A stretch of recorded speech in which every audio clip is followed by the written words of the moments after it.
धारा 106 कुछ संपत्ति जब्त करने की पुलिस अधिकारी की शक्ति। यह धारा पुलिस अधिकारी को कुछ विशिष्ट प्रकार की संपत्तियों को जब्त करने की शक्ति देती है और जब्त की गई संपत्ति के निपटान के लिए प्रक्रिया भी निर्धारित करती है। एक कोई भी पुलिस अधिकारी किसी भी संपत्ति को जब्त कर सकता है जिसके बारे में आरोप लगाया गया हो या संदेह हो कि वह चोरी की है, या जो ऐसी परिस्थितियों में पाई जाती है जिससे किसी अपराध के किए जाने का संदेह पैदा होता है। सरल शब्दों में, कोई भी पुलिस अधिकारी किसी भी संपत्ति प्रॉपर्टी को जब्त सीज कर सकता है।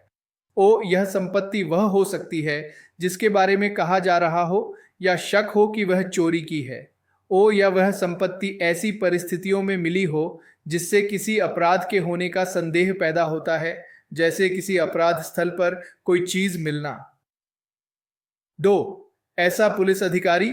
यदि वह पुलिस स्टेशन के प्रभारी अधिकारी के अधीनस्थ है तो तुरंत उस अधिकारी को जब्ती की रिपोर्ट करेगा। सरल शब्दों में, अगर संपत्ति जब्त करने वाला पुलिस अधिकारी थाना प्रभारी, officer in charge of a police station से नीचे के पद का है तो उसे तुरंत अपने थाना प्रभारी को जब्ती की जानकारी देनी होगी। 3. उपधारा 8 के तहत कार्य करने वाला प्रत्येक पुलिस अधिकारी तुरंत क्षेत्राधिकार वाले मजिस्ट्रेट को जब्ती की रिपोर्ट करेगा, और जहां जब्त की गई संपत्ति ऐसी हो कि उसे न्यायालय तक आसानी से नहीं ले जाया जा सकता, या जहां ऐसी संपत्ति की हिरासत के लिए उचित व्यवस्था सुरक्षित करने में कठिनाई हो, या जहां जांच के उद्देश्य से पुलिस हिरासत में संपत्ति का निरंतर प्रतिधारण रिटेंशन आवश्यक न माना जाए, तो वह उसे किसी भी व्यक्ति को उसकी हिरासत में दे सकता है, बशर्ते वह व्यक्ति एक बॉन्ड निष्पादित करे जिसमें वह न्यायालय के सामने संपत्ति को आवश्यकता पड़ने पर पेश करने और उसके निपटान के संबंध में न्यायालय के आगे के आदेशों का पालन करने का वचन देता हो। सरल शब्दों में, उपधारा 8 के तहत संपत्ति जब्त करने वाले हर पुलिस अधिकारी को तुरंत उस मजिस्ट्रेट को जानकारी देनी होगी जिसका उस मामले पर अधिकार क्षेत्र है। इसके अलावा कुछ खास परिस्थितियों में पुलिस अधिकारी जब्त की गई संपत्ति को किसी व्यक्ति की हिरासत में दे सकता है, पुलिस थाने में रखने के बजाय। ये परिस्थितियां हैं: 1. जब जब्त की गई संपत्ति को आसानी से अदालत तक नहीं ले जाया जा सकता, जैसे बहुत बड़ी या भारी चीज। 2. जब उस संपत्ति को सुरक्षित रखने के लिए पुलिस के पास उचित जगह न हो। 3. जब पुलिस को लगता है कि जांच के लिए अब उस संपत्ति को अपनी हिरासत में रखना जरूरी नहीं है। ऐसी स्थिति में पुलिस अधिकारी उस संपत्ति को किसी ऐसे व्यक्ति को दे सकता है जो एक बॉन्ड मुचल का भरकर यह वादा करता है कि 1. वह जरूरत पड़ने पर उस संपत्ति को अदालत के सामने पेश करेगा। 2. और संपत्ति के निपटान के संबंध में अदालत के आगे के सभी आदेशों का पालन करेगा। परंतु यह कि जहां उपधारा 8 के तहत जब्त की गई संपत्ति तेजी से और स्वाभाविक रूप से खराब होने वाली है, और यदि ऐसी संपत्ति के कब्जे का हकदार व्यक्ति अज्ञात या अनुपस्थित है और ऐसी संपत्ति का मूल्य 500 रुपये से कम है, तो उसे तुरंत पुलिस अधीक्षक के आदेश पर नीलामी द्वारा बेचा जा सकता है, और धारा 503 और 504 के प्रावधान जहां तक व्यावहारिक हो ऐसी बिक्री की शुद्ध आय पर लागू होंगे। सरल शब्दों में, लेकिन एक विशेष परिस्थिति में, अगर जब्त की गई संपत्ति जल्दी खराब होने वाली है, जैसे फल, सब्जियां, दूध या जीवित पशुधन, और उस संपत्ति का मालिक पता नहीं है या वह मौजूद नहीं है, और उस संपत्ति की कीमत आज 300-500 रुपये से कम है, तो ऐसी संपत्ति को तुरंत पुलिस अधीक्षक सुपरिंटेंडेंट ऑफ पुलिस के आदेश पर नीलामी करके बेचा जा सकता है। और इस बिक्री से जो शुद्ध पैसा मिलेगा उस पर धारा 503 और 504 के प्रावधान लागू होंगे, जो आमतौर पर जब्त की गई संपत्ति के निपटान से संबंधित हैं। संक्षेप में, धारा 106 पुलिस अधिकारियों को अपराधों से संबंधित संदिग्ध संपत्तियों को जब्त करने का अधिकार देती है। यह अधीनस्थ अधिकारियों को अपने वरिष्ठों को सूचित करने और क्षेत्राधिकार वाले मजिस्ट्रेट को रिपोर्ट करने का कर्तव्य भी सौंपती है। इसके अतिरिक्त यह उन परिस्थितियों का विवरण देती है जहां संपत्ति को तीसरे पक्ष की हिरासत में दिया जा सकता है और शीघ्र खराब होने वाली या कम मूल्य की वस्तुओं के लिए तत्काल बिक्री का प्रावधान भी करती है, जिससे न्यायिक प्रक्रिया में दक्षता और वस्तुओं के उचित निपटान सुनिश्चित हो सके। धारा 107 संपत्ति की कुर्की, जब्ती या बहाली। यह धारा आपराधिक गतिविधियों से प्राप्त संपत्ति, अपराध की आय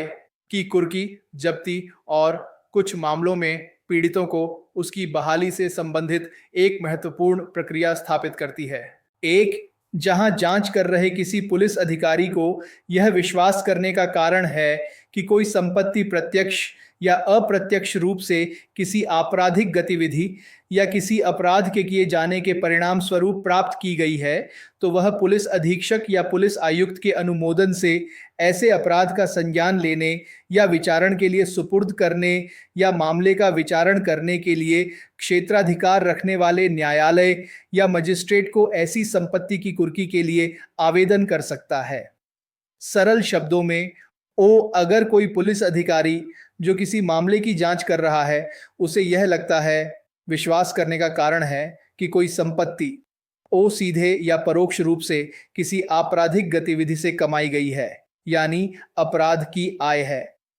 तो वह पुलिस अधिकारी, पुलिस अधीक्षक, सुपरिंटेंडेंट ऑफ पुलिस या पुलिस आयुक्त, कमिश्नर ऑफ पुलिस की मंजूरी, अप्रूवल लेकर उस अदालत या मजिस्ट्रेट को आवेदन कर सकता है जिसके पास उस अपराध का मामला चलाने या सुनवाई करने का अधिकार है।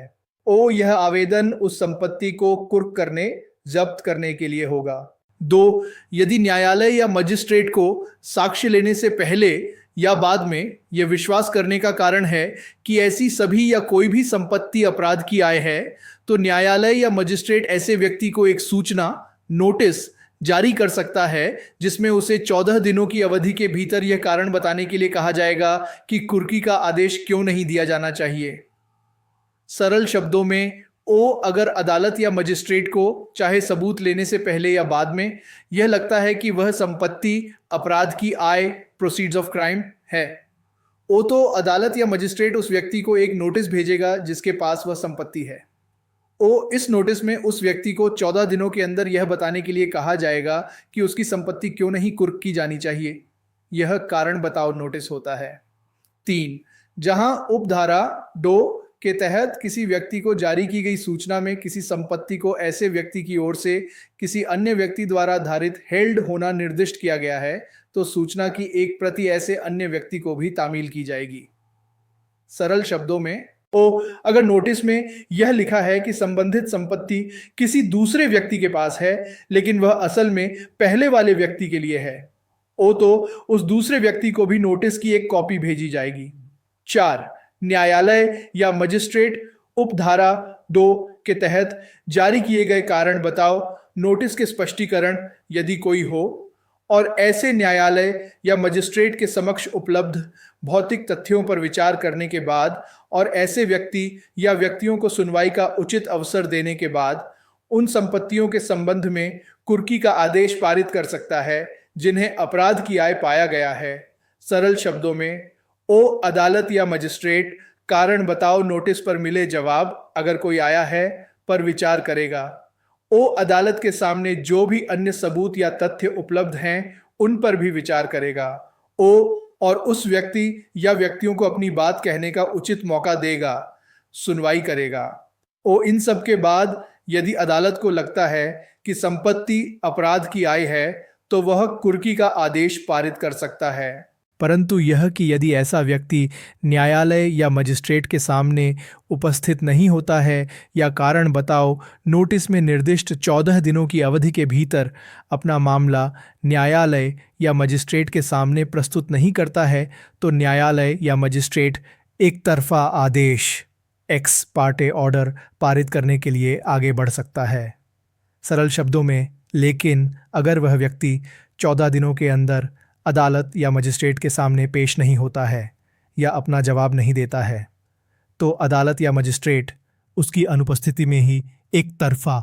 एक्स पार्टे कुर्की का आदेश पारित कर सकता है। 5, उपधारा 2 में किसी भी बात के होते हुए भी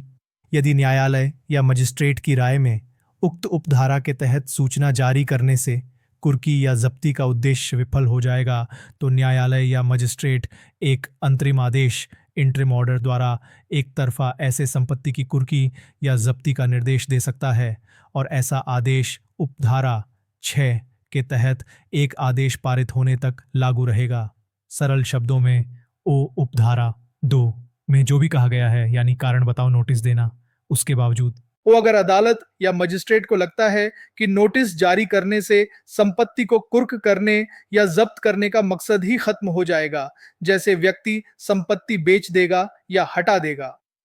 तो अदालत या मजिस्ट्रेट तुरंत बिना नोटिस दिए एक तरफा एक अंतरिम आदेश इंटरिम ऑर्डर पारित कर सकता है जिसमें संपत्ति को कुर्क या जब्त करने का निर्देश होगा। यह अंतरिम आदेश तब तक लागू रहेगा जब तक उपधारा 6 के तहत अंतिम आदेश नहीं आ जाता। 6.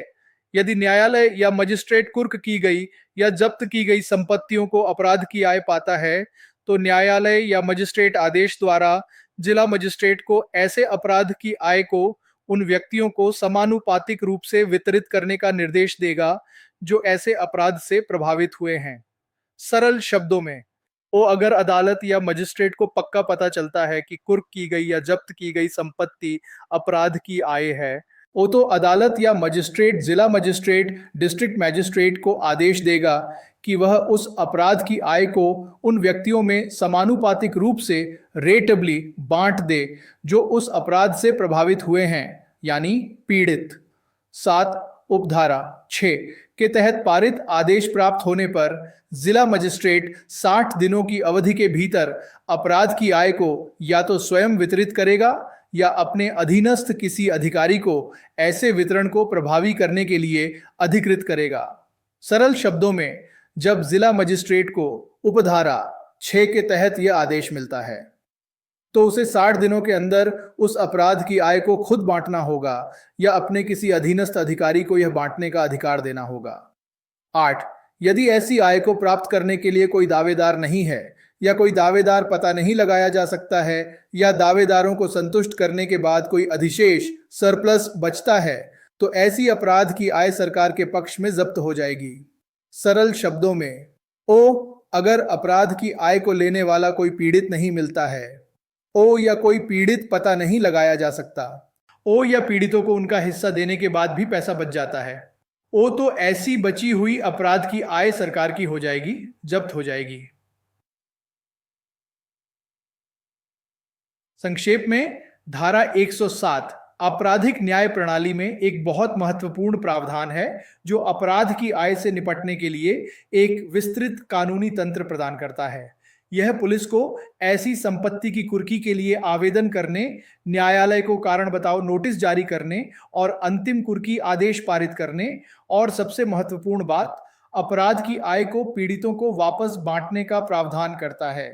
यह पीड़ितों के मुआवजे और अपराधियों को उनकी अवैध कमाई से वंचित करने पर केंद्रित है, जिससे न्याय और निवारण दोनों सुनिश्चित होते हैं। धारा 108 मजिस्ट्रेट अपनी उपस्थिति में तलाशी का निर्देश दे सकता है। यह धारा मजिस्ट्रेट को एक विशेष शक्ति प्रदान करती है कि वह किसी ऐसे स्थान की तलाशी का निर्देश अपनी स्वयं की उपस्थिति में दे सकता है जिसके लिए वह तलाशी वारंट जारी करने के लिए सक्षम है।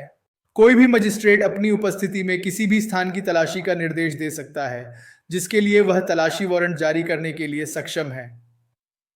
सरल शब्दों में कोई भी मजिस्ट्रेट जैसे जिला मजिस्ट्रेट, उपमंडल मजिस्ट्रेट या प्रथम श्रेणी मजिस्ट्रेट अपनी खुद की मौजूदगी प्रेजेंस में किसी जगह की तलाशी लेने का सीधा आदेश दे सकता है।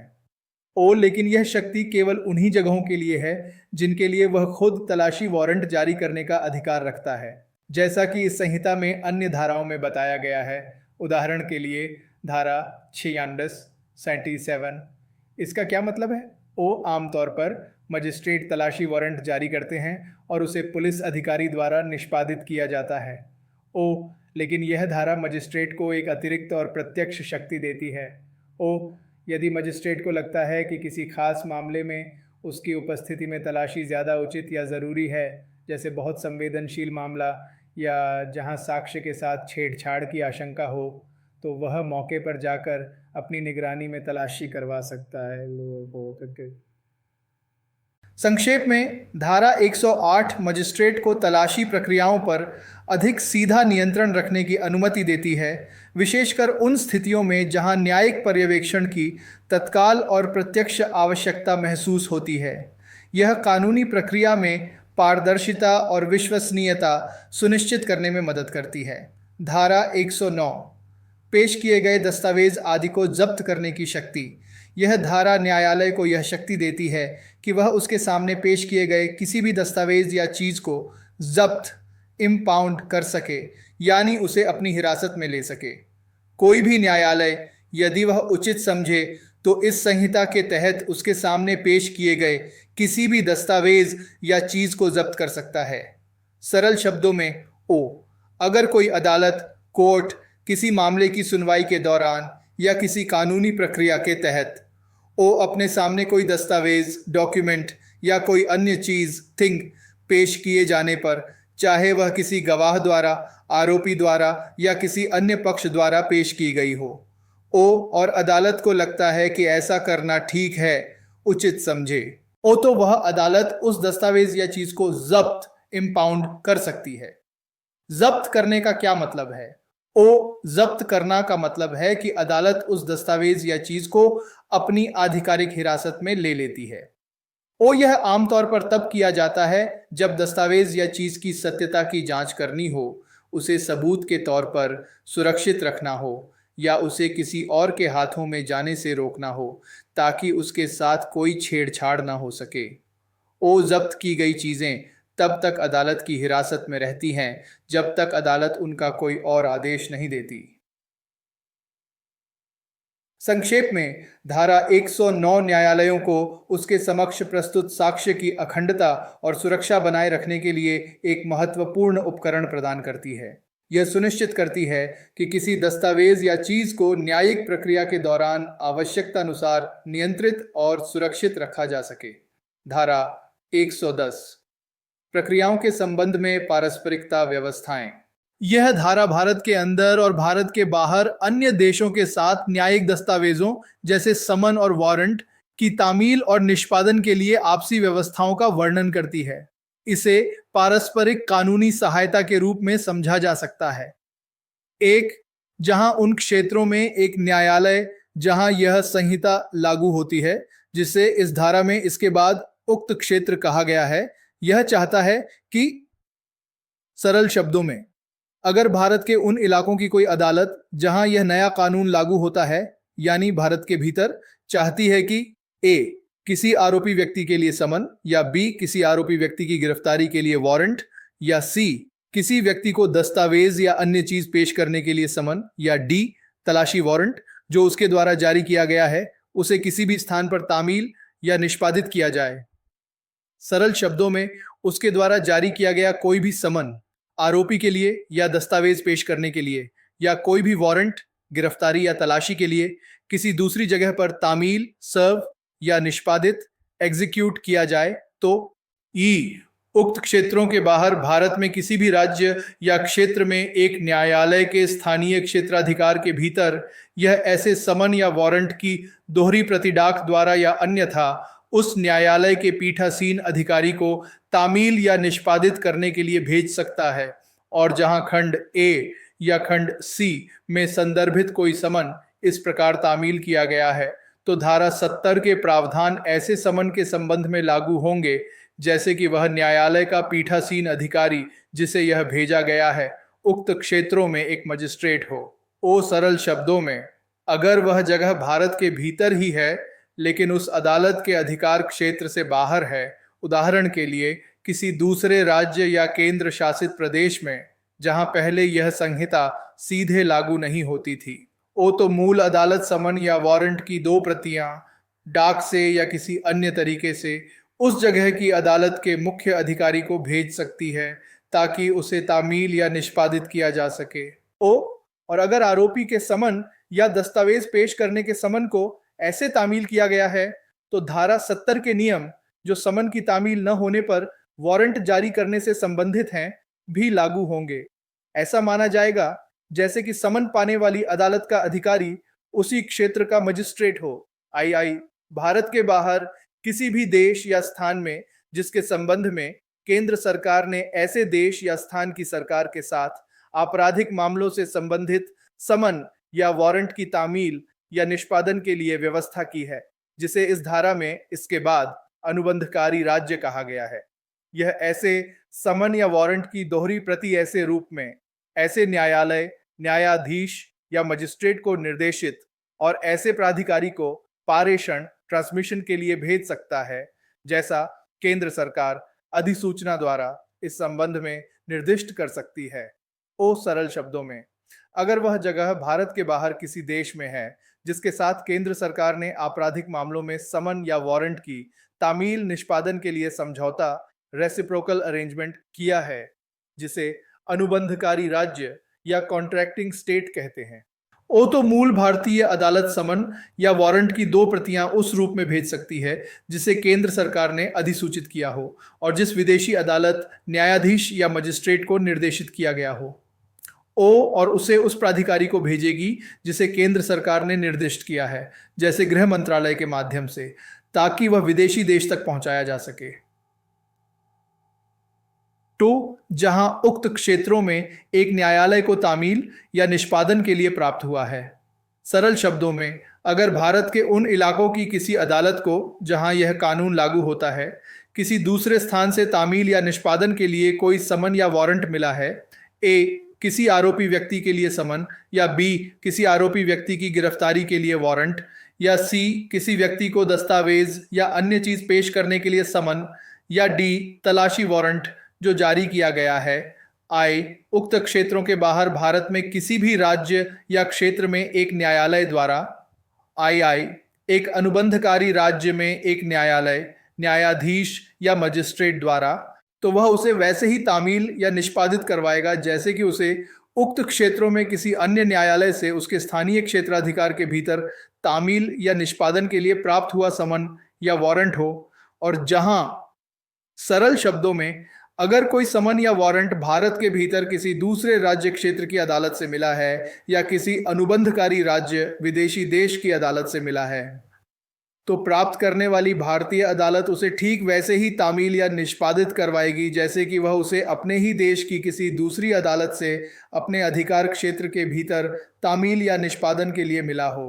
गिरफ्तारी वारंट निष्पादित किया गया है तो गिरफ्तार व्यक्ति को जहां तक संभव हो धारा 22 और 43 द्वारा निर्दिष्ट प्रक्रिया के अनुसार निपटाया जाएगा। सरल शब्दों में, अगर गिरफ्तारी वारंट पर किसी को गिरफ्तार किया गया है तो उससे जहां तक हो सके धारा 22 और 33 उद्घोषणा और संपत्ति की कुर्की से संबंधित की प्रक्रिया के अनुसार निपटा जाएगा।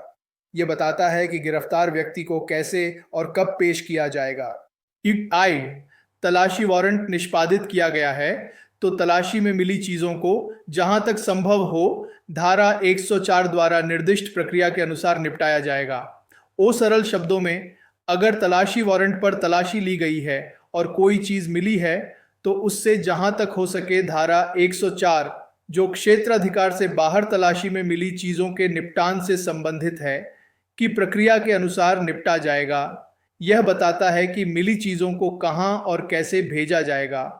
परंतु यह कि ऐसे मामले में जहां अनुबंधकारी राज्य से प्राप्त समन या तलाशी वारंट निष्पादित किया गया है तो पेश किए गए दस्तावेज या चीजें या तलाशी में मिली चीजें उस न्यायालय को अग्रेषित की जाएंगी जिसने समन या तलाशी वारंट जारी किया था, ऐसे प्राधिकारी के माध्यम से, जैसा केंद्र सरकार अधिसूचना द्वारा इस संबंध में निर्दिष्ट कर सकती है।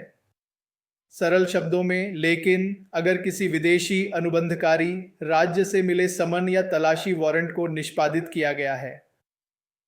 तो जो दस्तावेज पेश किए गए हैं या तलाशी में चीजें मिली हैं उन्हें उस विदेशी अदालत को भेजा जाएगा जिसने समन या वारंट जारी किया था, और यह सब केंद्र सरकार द्वारा अधिसूचित किसी खास प्राधिकारी जैसे गृह मंत्रालय के माध्यम से भेजा जाएगा।